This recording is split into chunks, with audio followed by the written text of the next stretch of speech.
What is up, everybody? Welcome back to the Shut the Front Door podcast, the Real Talk About Real Estate podcast. Why do you always laugh when I do my intro? I thought I mess it up. I thought for a second you were going to forget the name of our podcast. I did for a moment, man. How many other podcasts you were doing? Jeez, I am just losing my mind today. But we have so much to talk about today, and a very sensitive subject for things that we have been trying to be on the front lines for. Some things in the industry that have come up. And anyways, I'll let you introduce the topic as always. Sure, I certainly will. And it's great to be here. Great to be back in the studio. Got some enhanced lighting today. It's kind of moody. This is great. I'm loving every time I go back and look at our podcast, just as they develop through history, it gets better and better. I feel like maybe we should have some smooth jazz playing. Or that's a producer job. Welcome to the quiet. No, today I'm very excited to talk about this. You and I've run into this quite a bit here lately, and it's the practice of wholesaling. Mm-hmm. And unfortunately, we've run into some people, some clients of ours who've been a victim of what appears to be a fraudulent practice. And so we want to talk today about what should you do if you find yourself in that situation. So you want to lay out a little bit what that looks like? Sure, but before we go down that road, the first thing I want to say is that when it comes down to these types of, we'll call it fraud, scams, whatever color you want to paint it or color this, most people are watching this and they could say, how could someone ever fall for that? How could someone ever? It drives me nuts because it sounds like someone's preying on someone else's intelligence. It has nothing to do with intelligence. No. It's vulnerability. Yeah. It is pretty much someone exploiting someone's kindness or things. You don't know what you don't know. And it's a really attractive sales. Right. It's overpromise, underdeliver. There's a reason why these things kind of work. So if you're watching this and you find yourself in this situation or whatever, this is not to speak diminutive or anything about how you found yourself here, right? We are sincerely trying to help people out of a relatively large thing. And the good thing is we're starting to wake up. Ohio especially has woken up to some of this and is now in the process of passing legislation to prevent this from happening even further. But for those, that let me at least air out that disclaimer, right? That has nothing to do with, I think it's a good idea. So here's what it kind of looks like. Someone either has their house, or they're talking about selling it, or they've just been solicited via letter in the mail, or they see a sign on a telephone pole that says, "We buy ugly houses." Right. They're presented with what appears to be a cash offer, a guaranteed sale. And it turns out that's not really what it is at all. Typically what happens is the wholesaler makes a cash offer below market value, gets the seller to sign a contract. It's typically a 60-day or longer contract, and that's one red flag we're going to talk about. And that's important, and we'll talk about it. It's very important. What they're intending to do, they have no intention of actually buying that home. What they're intending to do is take that home and put it on the market at a higher price before they own it. If they can find a buyer at a higher price, then they'll buy it from you. Right. If they can't, then they're going to not follow through on their contract, and you're going to have wasted a couple months of your time. Now, this hit home just recently because I talked to a client who you are working with, who was very clear that he needed a quick sale. He needed the money right up front. And so he signed a purchase contract for $60,000. No, is that what it was? $60,000? Somewhere in that vicinity. Yeah, somewhere in that vicinity, thinking he was going to get out of this house. He didn't want to own this house anymore. He needed the money. But what the wholesaler did is instead of giving him the $60,000, he put it up for sale for $90,000.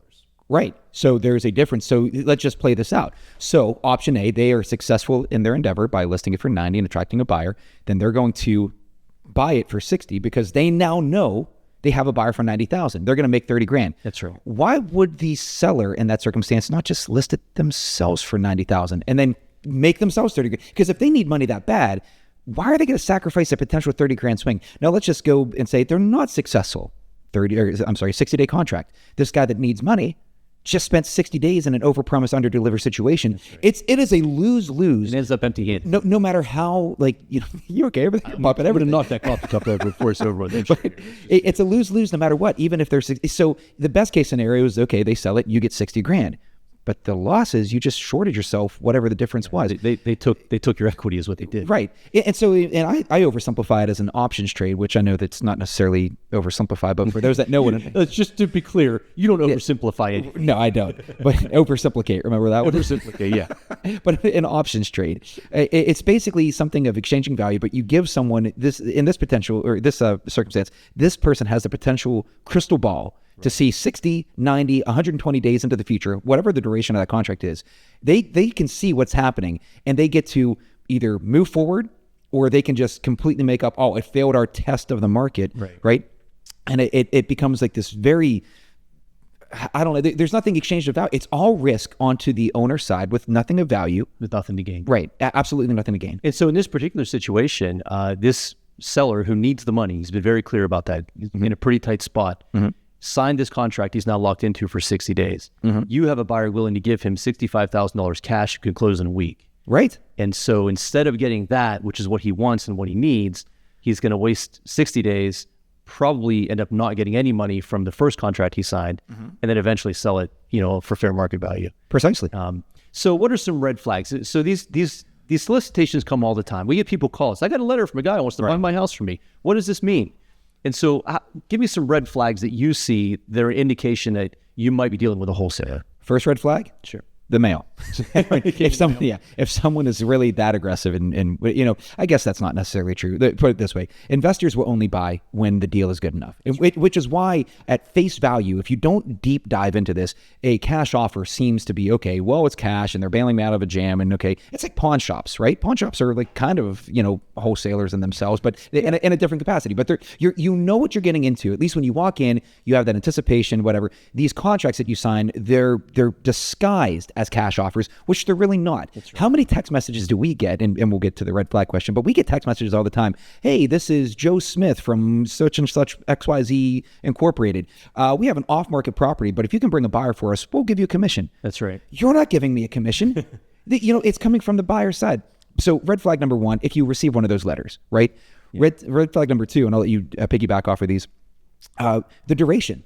When it's a 90-day, 60-day contract for cash, yeah, that's a huge red flag. That is it doesn't take 60 days to close a finance transaction. Because a real cash buyer closes typically in 7 to 10 days. Right. We both work with actual investors who pay cash for homes, and they want to close as fast as possible. Right. So I write 7-day, 10-day contracts all the time because it's actually a buyer. If a cash buyer needs 60 days to close on your property, that's a huge red flag. No, it's not to say that cash buyers don't. There are circumstances where people need to withdraw from a 401 or an IRA. Exceedingly rare. But even then, it's disclosed. That's right. It'll be upfront in the terms, and it'll say, so you'll know what you're getting into. But yeah, I mean, cash offers. I always liken real estate transactions to like puzzles. Sometimes puzzles can be 10 pieces and they're very easy to assemble and anybody can do it. Sometimes they're 1,000 pieces. I need to sell my single wide trailer and use the proceeds from that to go towards buying my home sale contingent home, right? Cash transactions, it's here's a deed, here's a bag of money, swap hands. Again, oversimplified, right? We can. So the first red flag is duration.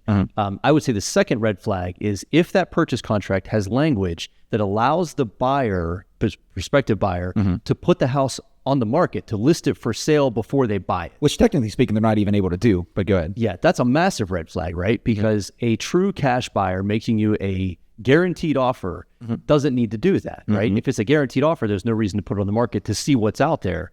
The only reason somebody would do that is if they're trying to make a profit on your house before they even own it.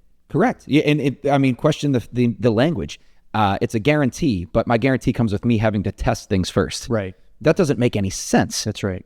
So that's another one. Other red flags might be, so one of the major one, maybe this isn't a red flag, but it's a key difference between what we do and what a wholesaler does. So when someone hires us to sell their house for them, first of all, we're not making them an offer. We're going to work to get them the best offer we can, but we're not personally making that offer. Sure. But the key difference is we have a fiduciary responsibility. Now that's a big word. Sure. It's not really that big, but and what that means is that we have to put the client's interest ahead of our own. We take that very seriously. The wholesaler does not have that responsibility.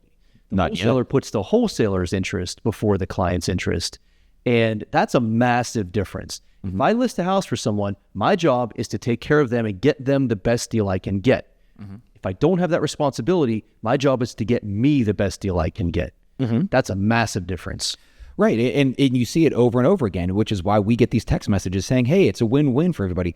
No, it's not. Yeah. If someone has a property listed for $90,000 where they have the option to buy it for $60,000, they call me, they call you, they call every agent, right? They want us to take one of our buyers or clients, and if they're successful with that, we have cooperated in helping someone take 30 or grand or more. And that's just this scenario. We've seen option contracts that have exceeded well over $50,000. And I have to imagine that there's others that, So question is, if someone finds himself in one of these contracts, and a lot of people do end up in these contracts, what do you recommend they do to protect themselves? Either try to get out of the contract or not suffer any more damage. Well, one would be obviously consult legal advice. Got to call an attorney. Right. But there are other things you can try. Most of these contracts come with some form of power of attorney in fact, which basically means that you're giving someone the ability to sign on your behalf on documents that pertain exclusively to this transaction. Right.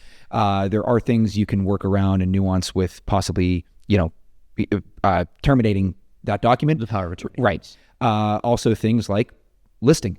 Right. So I've always said to sellers that find themselves in this circumstance, let's just say you're selling it for $100,000, but you find, it's often whenever we deal with sellers that are in these circumstances, the first line or first, the shock is my home is for sale. They have no idea. Well, I have it's a guaranteed cash offer. Why is my home for sale? My home's already sold. I've already sold it. And then you see a picture of it on Realtor.com and they say, hold on a second. If they sell it for 150, I want the extra 50. That's right. And you're right. You should have it because it's your house, right? So the answer would be, it's in terms of helping someone sort of get out of this situation. Number one, of course, watch for the red flags. Don't get into the situation in the first place. But if you do, consult an attorney.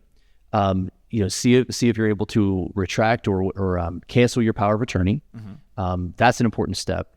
And then also talk to an agent because in both situations we're working right now, we've got offers in place that are actual cash buyers. Right. So that either the first contract's going to expire and we're going to sell it for them and they're going to make more money, or they'll be able to cancel that contract and get it actually sold, which is what all of these sellers want in the first place. Now, the good news is there is some effort out there to crack down on this practice, right? So tell me, there are two things I can think of. So Ohio and several other states, but we'll just use Ohio because it's our stomping ground as we speak. Yep. They are leading the charge, if you will, against some of this unethical business practice. And right now there's legislation that has already passed through the Senate. Yep. It just needs to go through the House and then signed by the governor. But if it passes through the House and signed, it'll become Ohio law. And what that requires the wholesaler at that point to do is to, specific disclosure, down to this font size, down to the bold of language, has to be bold in specific font size that discloses that they do not represent the best interest of the homeowner, that they are going to either assign or basically they have to be truthful in what they're doing. They have to be transparent. Right? And without that language, that is an immediate ability for that person, so this whole podcast is going to be negated here in a few weeks when we say get legal. So. Yeah. So if you find yourself as a seller, if this becomes law and you find yourself in this circumstance, if that language is omitted, it's your get out of jail free card. Yeah. So Senate Bill 155, we think is a great thing. It's going to crack down on this practice. It's going to require transparency. That's always a good thing. So we're very optimistic. Call your representatives, tell them support Senate Bill 155. Yeah. By the way, it's Senate Bill 155. It modifies the same code that regulates us. Right. We welcome that regulation. We comply with it all the time. It requires us to be transparent and disclose different things to sellers. And it establishes that fiduciary responsibility that I talked about. And if we don't, we lose our license. Correct. So we welcome the fact that this regulation will now apply to this practice that is really costing people a lot of money. And we may already have done so, and might not be able to walk it back, from this podcast so far. But before the wholesale army arises and starts beating down our door, what I want to say is transparency above all. Right? Yeah, for sure. I'm not argue with that. Right. That's all I'm getting at. Is it's not something. Look, you guys know what you're doing, right? We're not here to beat people up. But no, in fact, if you want to be a real estate investor, call me. The investors I work with, I help them make a lot of money because I'm helping them buy stuff at a good price, helping them, turn around and sell it for a profit when it's done. I've got clients that they're doing very well doing real estate investing. So we're not against investors at all. No. And the fact is that if Ohio as a state legislative, if the state legislators in Columbus right now are passing this, it's not us making, right? Our podcast is relatively small. We want this thing to grow. For now. But you can see the point. So we are just aligning ourselves with what we feel is going to be on the right side of history. Yeah. Right? So we just want to make sure that when people find themselves right now on the wrong side, we're going to jump in. I was just in Swiftwater Rescue not more than a couple weeks ago. You saw some of the pictures. I was down in Charleston. I'm the guy that's going to jump into the floodwater to pull people out. That's what I'm doing here. That's what you do. That's what we both do here. Exactly right. Well, so another place where we're seeing some enforcement action here is in the multiple listing services. MLSs are now forbidding these listings from being put in, which without the owner's consent. And we think that's a great thing too, because like you said, a lot of times they don't realize their house is up for sale. They're still living in it, or maybe not. And so the fact that the seller, the actual owner of record, now has to sign the documents that allow it to be put in the MLS, we think that's a great thing. It's how we've always operated. We can't list a property for someone who doesn't own it. That seems pretty logical. So the fact that the legislature is now writing laws that are going to crack down on this practice, require transparency. The MLSs are preventing this from happening. We think that's a really good thing, and it's going to protect people.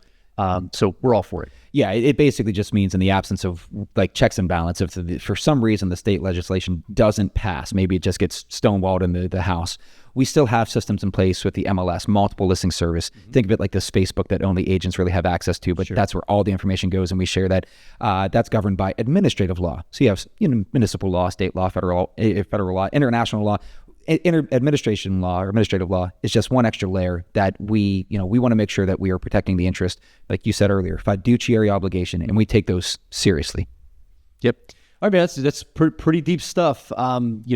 We love what we do. We love protecting clients. One of our core values is, or maybe our most important core value is, we help clients get the outcome they're looking for. Right. And that's kind of a broad way of saying, sometimes the seller doesn't want to get every dollar they can get. They want to sell quick. Sometimes a buyer doesn't want the best deal they can get. They want to be in a particular neighborhood, and they'll pay whatever it takes. Right. So it's not always about getting the most money or getting the best deal for a buyer. Our job is to talk to our clients, find out what their goals are, and help them get there. So in these couple of examples that you and I are both working on, the sellers wanted to make a fairly quick exit. And unfortunately, that's not what's happening. We're going to get involved to help them reach that goal. That's what we do. We want them to get the outcome they're looking for. And it's very satisfying when we're able to do that. So, yes, it is. So, yep, I couldn't have said it better myself.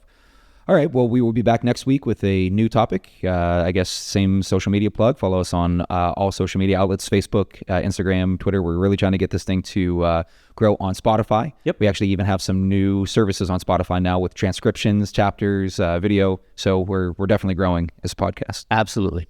All right. We'll see you guys next time. Rock and roll.